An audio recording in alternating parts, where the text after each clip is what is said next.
आज के इस वीडियो में कंप्यूटर फंडामेंटल के बारे में हम लोग देखेंगे, जिसमें कंप्यूटर ऑर्गेनाइजेशन, इसके संरचना, संगठन के बारे में हम लोग चर्चा करेंगे।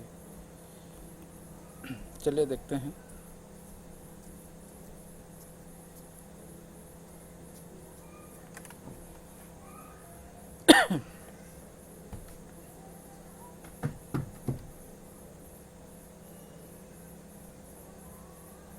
Computer fundamental. सबसे पहले जानेंगे कि कंप्यूटर क्या होता है। What is computer? कंप्यूटर एक इलेक्ट्रॉनिक डिवाइस होता है जो कि इनपुट डिवाइस से डेटा इंफॉर्मेशन को इनपुट करता है तथा सीपीयू द्वारा इनपुट डेटा को प्रोसेस किया जाता है और आउटपुट डिवाइस के द्वारा रिजल्ट या इन्फॉर्मेशन को प्रदर्शित किया जाता है। जैसे कि हम लोग जानते हैं कंप्यूटर इलेक्ट्रिसिटी से चलने वाला एक डिवाइस होता है, इसलिए इसको इलेक्ट्रॉनिक डिवाइस कहा जाता है। और इसके कई सारे भाग होते हैं, पार्ट्स होते हैं, यूनिट होते हैं। जैसे इनपुट यूनिट है जो कि डेटा को इनपुट करता है, अपना सीपीयू है जिसे सिस्टम यूनिट कहा जाता है जो कि इनपुट किए गए डेटा या इन्फॉर्मेशन को प्रोसेस करता है और जिसके माध्यम से हम रिजल्ट या इन्फॉर्मेशन को देख पाते हैं, प्राप्त करते हैं, उसे हम आउटपुट डिवाइस के रूप में जानते हैं। तो कंप्यूटर एक ऐसा मशीन है, डिवाइस है जो कि इलेक्ट्रॉनिक डिवाइस है जो कि डेटा को इनपुट डिवाइस के थ्रू इनपुट लेता है और सीपीयू के द्वारा उसे प्रोसेस करने के बाद हमें जो भी इंफॉर्मेशन या रिजल्ट होती है उसे आउटपुट डिवाइस के द्वारा हमें प्रदान करती है। इसके और भी कुछ परिभाषा हैं जिसमें कंप्यूटर यूज़र द्वारा इनपुट किए गए डेटा को प्रोसेस करके परिणाम को आउटपुट के रूप में प्रदान करता है। इंग्लिश में भी है। Data input, the data input process by computer user by output result are provided. ये तो हो गया व्हाट इज़ अ कंप्यूटर के बारे में, या कंप्यूटर क्या है इसके लिए। अगला हम देखते हैं कि कैसे इसकी बेसिक जो ऑपरेशंस होती हैं, जो कैसे कंप्यूटर काम करता है। जैसे सबसे पहले हम देख लेते हैं इनपुट डेटा, फिर डेटा को प्रोसेस किया जाता है डेटा, फिर उसके बाद आउटपुट के रूप में हमें रिजल्ट इन्फॉर्मेशन मिलती है। जैसे कि देख पा रहे हैं यहाँ पर इनपुट जो है या जो भी डेटा हम इनपुट करते हैं वो इनपुट डिवाइस के लिए होता है। कॉमन रूप से हमारे पास इनपुट डिवाइस कीबोर्ड और माउस होता है। प्रोसेस डेटा के लिए हमारे पास सीपीयू या प्रोसेसर होता है जो कि डेटा को प्रोसेस करता है, और आउटपुट डिवाइस के रूप में मॉनिटर या प्रिंटर होता है जिससे हम रिजल्ट या इन्फॉर्मेशन को देख पाते हैं। देखते हैं जैसे यहाँ पर सपोज़ 2+3 हम इनपुट किए कीबोर्ड से, तो ये कहाँ जाएगा? सीपीयू या प्रोसेसर के पास जाता है और देन ये हमें 2+3 मतलब एक प्लस ऑपरेशन होना है यहाँ पर, तो दोनों को जोड़ेगा। जोड़ने के बाद जो भी रिजल्ट है, जैसे 5 रिजल्ट है, उसे कहाँ भेज देगा? आउटपुट के पास, और आउटपुट यूनिट के द्वारा हमें फिर ये दिखाई देता है या हमारे सामने प्रदर्शित हो जाता है। इस तरह से हमारा कंप्यूटर कार्य करता है। अब हम बात करते हैं कंप्यूटर ऑर्गेनाइजेशन, जिसे आप लोगों के सिलेबस में दिया गया है। कंप्यूटर ऑर्गेनाइजेशन क्या होता है? इसे हिंदी में हम कंप्यूटर का संगठन भी कहते हैं। कंप्यूटर का जो निर्माण है कई सारे यूनिटों और डिवाइसेस से होता है। जैसे कंप्यूटर जिसे हम बोलते हैं या कंप्यूटर सिस्टम बोलते हैं, वो एक ही चीज़ से नहीं बनती है, कई सारे इसके लिए यूनिट होते हैं जिसे हम कंप्यूटर का एलिमेंट या कंपोनेंट के नाम से भी जानते हैं, जिसे हम उसके एलिमेंट या कंपोनेंट बोल सकते हैं। अलग अलग पार्ट्स होते हैं।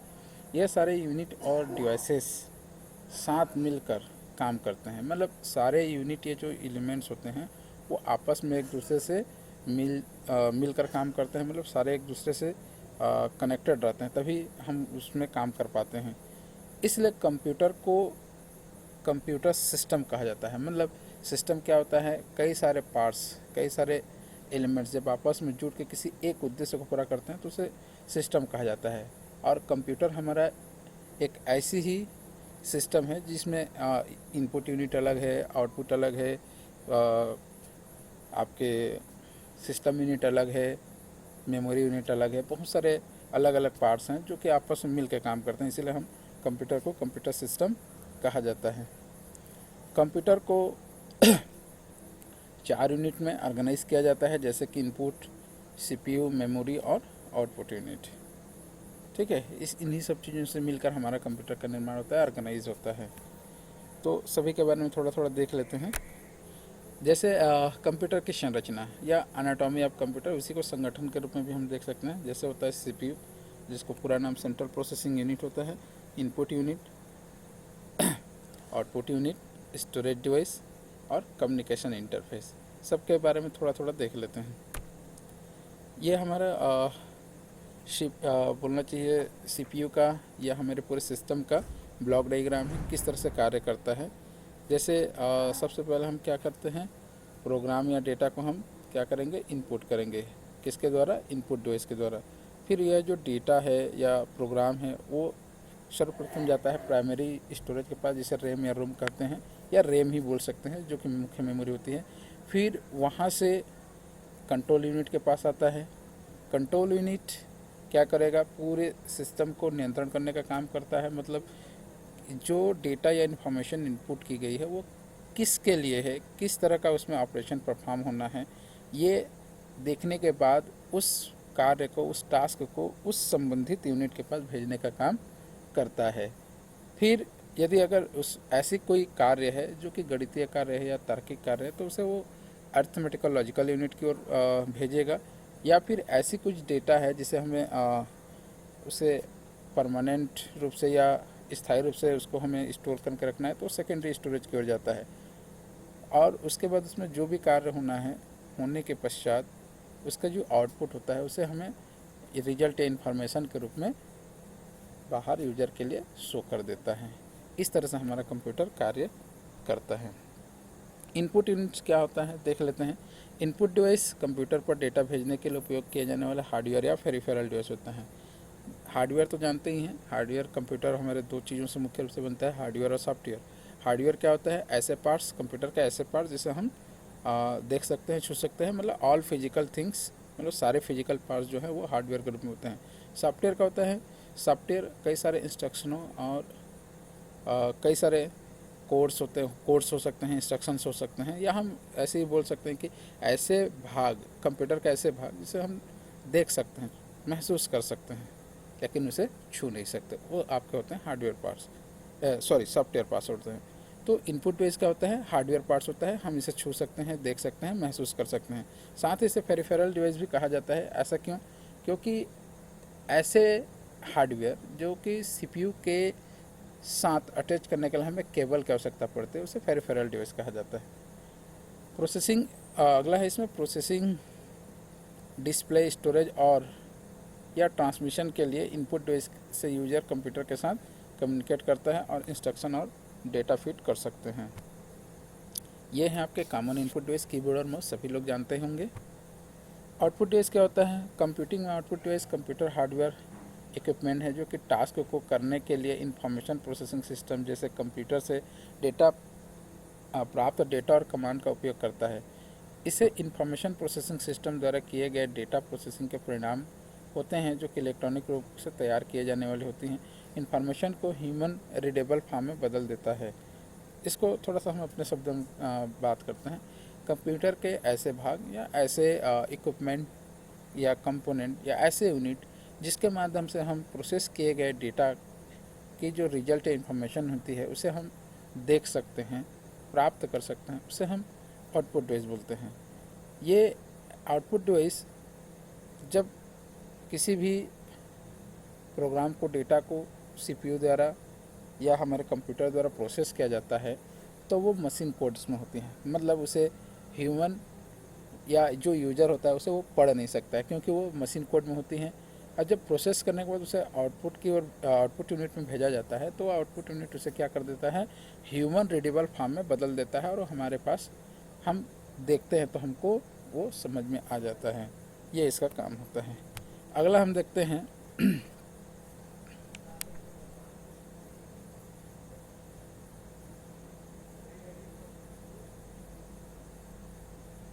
ये सारी चीज़ें हैं आपके आउटपुट डिवाइस के अंतर्गत। प्रिंटर है, आपका स्पीकर्स हैं, प्रोजेक्टर हैं, मॉनिटर हैं, ये सब आपके आउटपुट डिवाइस में आते हैं। अब आते हैं हम CPU, जिसको हम सेंट्रल प्रोसेसिंग यूनिट कहा जाता है या सिस्टम यूनिट भी कहा जाता है। इसकी कुछ चीज़ें देख लेते हैं कि इसकी संरचना या कंप्यूटर की संरचना आर्किटेक्चर में। सेंट्रल प्रोसेसिंग यूनिट केंद्र में होता है, मतलब एक तरह से सेंट्रल पॉइंट होता है। इनपुट यूनिट द्वारा डेटा या निर्देशों को कंप्यूटर में एंटर किया जाता है, पहले देख चुके हैं हम ये सब। और इसके बाद इसे सेंट्रल प्रोसेसिंग यूनिट डेटा को प्रोसेस करता है और आउटपुट यूनिट को दे देता है। डेटा को प्रोसेस करने में यह अपने दो भागों की मदद लेता है, एक होता है अरिथमेटिकल लॉजिकल यूनिट और दूसरा होता है कंट्रोल यूनिट। आगे देखेंगे सारे इनके जो 3 भाग हैं इसको बारे में हम पढ़ेंगे। प्रोसेसिंग से पहले प्राइमरी मेमोरी में जो डेटा आता है और जो निर्देश होते हैं वह अरिथमेटिकल लॉजिकल यूनिट में ट्रांसफ़र हो जाते हैं और वह उनकी प्रोसेसिंग का कार्य होता है। अरिथमेटिकल लॉजिकल यूनिट से जो परिणाम मिलते हैं उनको प्राइमरी मेमोरी में ट्रांसफ़र कर दिया जाता है और प्रोसेसिंग समाप्त होने के बाद प्राइमरी मेमोरी में जो डेटा बचता है, अंतिम परिणाम बचते हैं, वह आउटपुट डिवाइस के माध्यम से आप तक पहुंचा दिए जाते हैं। इसके पहले मैं यही सब बता चुका हूं ब्लॉक डायग्राम में। इससे सीपीयू के मुख्य रूप से 3 भाग होते हैं, देखते हैं, या हम पहले यह देख लेते हैं कि सेंट्रल प्रोसेसिंग यूनिट क्या होती है। इसी को हम सिस्टम यूनिट भी कह सकते हैं। सीपीयू के मुख्य रूप से 3 भाग होते हैं, एएलयू होता है, सीयू होता है और MU. Arithmetical logical unit, control unit and memory unit.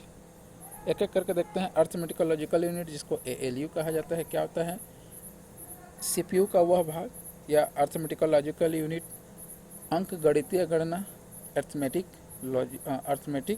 Logic unit या अरिथमेटिक कैलकुलेशन और तार्किक गणना, मतलब लॉजिकल कैलकुलेशन का काम करता है, जैसे कि जोड़ घटाव गुणा भाग। और देख रहे हैं आप less than, greater than, equal to, हाँ या ना, मतलब ऐसे वर्क या ऐसे डेटा जो कि अरिथमेटिकल हो और लॉजिकल हो, ऐसे कार्य को हमारा एएलयू जो यूनिट है, सीपीयू का एएलयू यूनिट है, वो कंप्लीट कराता है।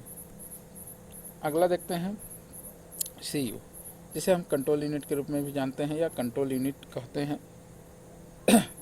सारे कार्यों को नियंत्रित करता है, मतलब पूरे कंप्यूटर को नियंत्रित करने का काम करता है। Input output devices arithmetic logical unit के सारे गतिविधियों को बीच तालमेल बिठाता है। मतलब हम ये बोल सकते हैं कि पूरी तरह से कंप्यूटर को नियंत्रण करने का या सारे इक्विपमेंट को एक दूसरे से प्रॉपरली कनेक्टिंग एंड उनको प्रॉपरली वर्क करने के लिए, मतलब सब अपना अपना कार्य करें, उसके लिए ये क्या करता है? तालमेल बिठाता है। मतलब ये इसको हम इस तरह समझ सकते हैं जिस तरह से ट्रैफिक पुलिस होती है जो कि पूरी ट्रैफिक को कंट्रोल करने का काम करता है कि ताकि एक्सीडेंट ना हो या ताकि किसी तरह से भीड़ जमा ना हो। उसी तरह हमारा सीपीयू भी होता है, पूरे कंप्यूटर में प्रोसेस किए गए डेटा या जो भी कार्य होते रहते हैं उसे कंट्रोल करने का काम करता है।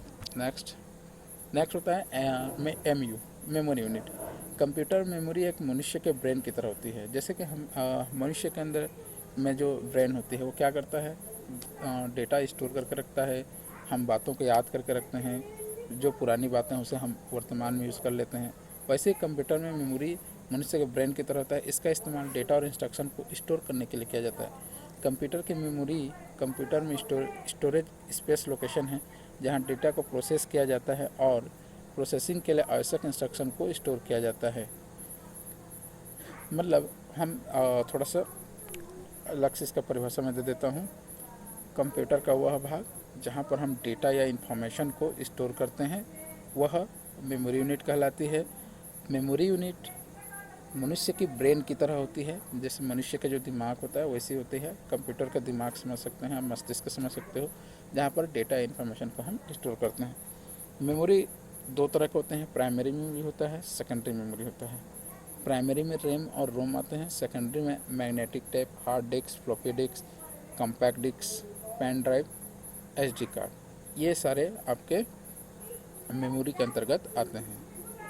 तो आज हम देख रहे थे कंप्यूटर ऑर्गेनाइजेशन के अंतर्गत बेसिक चीज़ें, जो फंडामेंटल चीज़ें हैं कंप्यूटर की, कि कंप्यूटर क्या है, उसके कौन कौन से पार्ट्स हैं, कौन कौन से यूनिट हैं, है ना, ये सारी चीज़ें। नेक्स्ट क्लास में हम आगे डॉस के बारे में चर्चा करेंगे। Thank you.